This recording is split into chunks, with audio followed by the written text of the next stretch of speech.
एक दिन पहले कहा है कि ग्राउंड ऑपरेशंस बहुत ज्यादा जोखिम भरे हैं। क्या यहीं पर वो डिसेप्शन है? देखिए, जब तक ईरान ये समझे कि अब तो ग्राउंड के बारे में सोच नहीं रहे, तब तक ये वहां पे रेडार नष्ट करके और अपने लोग भेज दे। मैं आपके पास आ रहा हूं सर, हिंद महासागर तक फैलेगा क्या युद्ध? जंग दोबारा शुरू हुई तो युद्ध खाड़ी से बाहर फैल जाएगा क्या? ये सवाल बड़ा होता जा रहा है। अब जरा देखिए, मुस्तफा के सैन्य सलाहकार मोहसिन रिजाई की अमेरिका को वार्निंग। हिंद महासागर, बाबल मंदेब, लाल सागर और भूमध्य सागर का जिक्र किया रिजाई ने और अमेरिकी सैन्य ठिकानों को टारगेट करने की वार्निंग दी। रिजाई का दावा, अगली लड़ाई में अमेरिका को भारी नुकसान होगा, इजराइल से अलग फैसला लें और प्रतिबंधों का रास्ता छोड़ें। रिजाई, मुझको लगता है वो फॉल्ट लाइन जिनका हम जिक्र कर रहे थे उनको एक्सप्लॉइट करने का काम भी ईरान ने शुरू कर दिया है क्या? आशीष, बहुत संक्षेप में, फिर मैं संजय जी के पास जाने वाला हूं। देखिए, इंडियन ओशन हमेशा से ही एक बैकयार्ड में था। जब भी इस तरह के हम आग लगना देखे थे शुरू होना, ये कई बार वहां पर आँच आई, चाहे वो आरिस देना के केस में आई या फिर 4000 किलोमीटर की रेंज जब ईरान ने की। ये केवल और केवल टेस्टिंग वाटर है। देखिए, 3H वाले जो कार्ड हैं ईरान के पास में, हमास ऑलरेडी एंगेज है इजराइल के साथ में, हिजबुल्ला ऑलरेडी एंगेज है, हूती वाला कार्ड वो बता रहे हैं कि है, लेकिन हम इस्तेमाल अभी नहीं कर रहे हैं। दूसरा, जो एस्केलेशन मैट्रिक्स है ना, उसमें अभी हम काफी नीचे हैं। ऐसा नहीं है कि काफी कुछ, चाहे वो यूएस के साइड से हो, ईरान की साइड से हो, सारे एक्सपोर्ट्स, सारे जो ऑप्शंस हैं वो एक्सप्लॉइट किए जा चुके हैं। वो यही दिखाया जा रहा है कि अभी एस्केलेशन मैट्रिक्स में और कुछ बढ़ाया जा सकता है और एग्जैक्टली यही चीज यहां पर टेस्ट की जा रही है।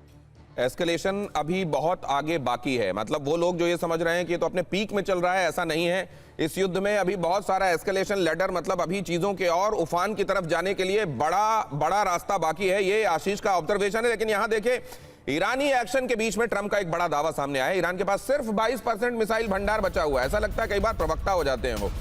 ईरान बुरी तरह तबाह हो चुका है। ट्रंप ने कहा ईरान के पास बहुत थोड़ी सी क्षमता बची हुई है। ये कहना है डोनाल्ड ट्रंप का। डोनाल्ड ट्रंप कह रहे हैं केवल 22% बचा है इनके पास मिसाइल की जो क्षमता है, इनकी लड़ाई की क्षमता, वो 22% के आसपास बची हुई है। अब सवाल ये है कि ये साइकोलॉजिकल वॉरफेयर का एक हिस्सा है जिसमें दुश्मन को कमजोर बताया जाता है, या असल में कम आंक रहे हैं डोनाल्ड ट्रंप?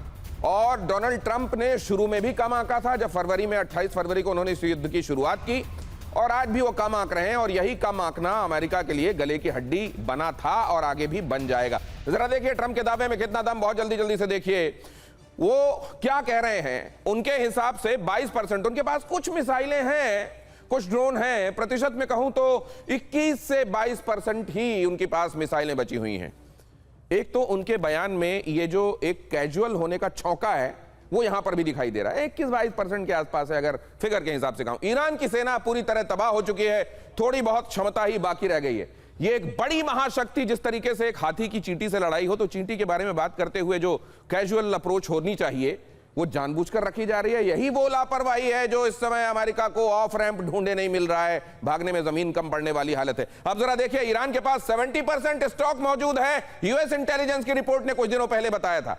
तो अब तो यूएस इंटेलिजेंस सही काम नहीं कर रही है या डोनाल्ड ट्रंप गलत बयानी कर रहे हैं? वैसे डोनाल्ड ट्रंप के बारे में तो पूरा एक लेख आ चुका है कि वो दिन भर में कितने झूठ बोलते हैं, साल भर में कितना और 3 साल में कितना उन्होंने। खैर, यूएस इंटेलिजेंस की रिपोर्ट कहती है अमेरिकी इंटेलिजेंस और ट्रंप के दावों में विरोधाभास है, बड़ा कॉन्ट्रडिक्शन है। और यहां इसीलिए अब देखिए, यूएस इंटेलिजेंस की रिपोर्ट, मई में ट्रंप 18% मिसाइलों की बात कह रहे थे, अब 22% स्टॉक की बात। मई में उन्होंने 18, मतलब वो क्या इतनी तेजी से मिसाइल्स अपनी रिप्लेनिश कर रहा है क्या वहां पर, कि 18 से 22 हो गया? या उस समय डोनाल्ड ट्रंप के मन में आया था, उन्होंने 18 कहा, और आज जहां पनाह के मन में 22 है तो उन्होंने 22 कह दिया। न्यूयॉर्क टाइम्स की रिपोर्ट में दावा, ईरान ने होर्मुज में फिर 30 मिसाइल साइट्स खोल दिए हैं। ये एनवाईटी का दावा है। अब अगर मिसाइल्स नहीं है तो ये साइट्स खोल के कर क्या रहा है ईरान? क्या यही एसिमेट्रिक वॉरफेयर की वो बुद्धि है जो ईरान लगाता है? ईरान के मिसाइल लॉन्चिंग की संख्या से साफ है उसके पास बड़ा स्टॉक मौजूद है। क्या ये आंखों में धूल झोंकने के लिए कि अपनी जितनी मिसाइल साइट्स खोल दोगे उतना उनको लगेगा कि इनके पास इतनी सारी मिसाइलें हैं? क्या ट्रंप सही अंदाजा लगा रहे हैं या उनका खुफिया विभाग जो बता रहा है जिस हिसाब से वो सही बात है? इसको कैसे देखना चाहिए आशीष, बहुत क्विकली? देखिए, ईरान के पास में ये कैपेसिटी हमेशा से रही है। और अगर आप पूरे वॉरफेयर को देखेंगे, चाहे वो हमास के साइड से रही हो, चाहे वो हिजबुल्ला के साइड से रही हो, चाहे वो ईरान के साइड से रही है, उन्होंने टाइम एंड अगेन बार बार ये प्रूव किया है कि उन्होंने क्वांटिटी वाइज भी और quality wise, I mean the range wise, उन्होंने अपने सारे पत्ते नहीं खोले हैं। जब जरूरत पड़ी है उन्होंने तब अपना काफी ज्यादा स्टॉक बताया है, और इसकी तैयारी, जब इसके पहले भी अटैक्स हुए ईरान पे, लगातार ईरान इसको लेकर तैयारी करते रहा है कि किस तरह से वो अंडरग्राउंड फैसिलिटीज में अपने प्रोडक्शन को अनइंटरप्टेड चलते रहने देना चाहेंगे। अमेरिका में इस बात कही जाती है कि ये कम हो गया, वो कम हो गया, इसका बजट